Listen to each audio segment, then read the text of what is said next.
क्या भगवान प्रार्थनाएं पूरी करते हैं? बहुत पुरानी बात है। एक विशाल राज्य में एक प्रसिद्ध मंदिर के दरवाजे पर दो भिखारी बैठा करती थी। वैसे दोनों की हालत एक जैसी थी, लेकिन दोनों की सोच जमीन आसमान का फर्क रखती थी। जब भी उस राज्य का राजा मंदिर में दर्शन के लिए आता, तो पहला भिखारी उसे देखकर जोर जोर से पुकारता, हे राजन, आप कितने महान हैं। भगवान ने आपको सब कुछ दिया है, मुझ गरीब पर भी दया करें और मुझे कुछ दें। लेकिन दूसरा भिखारी वो राजा की तरफ देखता भी नहीं था। वो बस आसमान की ओर हाथ जोड़कर शांत स्वर में कहता, देने वाला तो सिर्फ ऊपर वाला है। उसने सबको दिया है, जब मेरा समय आएगा तो मुझे भी जरूर देगा। राजा जब भी ये सुनता, पहले भिखारी की बातें सुनकर उसका सीना चौड़ा हो जाता। उसे अपनी महानता पर गर्व होता। लेकिन दूसरे भिखारी की बातें वो राजा के अहंकार को तीर की तरह चुभती। एक दिन राजा के अहंकार ने हद पार कर दी। उसने तय किया कि वो साबित करके रहेगा कि यदि एक राजा चाहे तो किसी की भी किस्मत बदल सकता है। उसने पहले भिखारी को अमीर बनाने की योजना बनाई।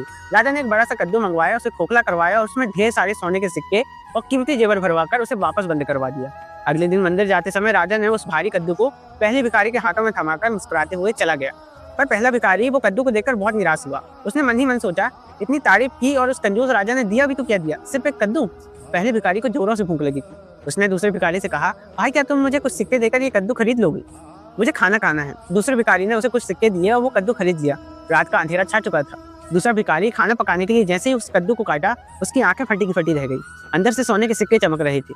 उसने आसमान की ओर देखा और हाथ जोड़कर मुस्कुरा दिया और मन ही मन ईश्वर को धन्यवाद किया। अगले दिन जब राजा अहंकार से भरकर मंदिर आया, तो उसने देखा कि पहला भिखारी अभी भी वहीं बैठकर भीख मांग रहा है, लेकिन दूसरा वहां से गायब है। जब राजा ने हैरानी से पहले भिखारी से कद्दू के बारे में पूछा, तो जवाब सुनकर राजा के पैरों तले जमीन खिसक गई। उस दिन राजा का सारा अहंकार टूट गया। उसे समझ आ गया कि इंसान तो सिर्फ एक जरिया है, देने वाला और भाग्य का सच्चा विधाता तो सिर्फ और सिर्फ ईश्वर ही है।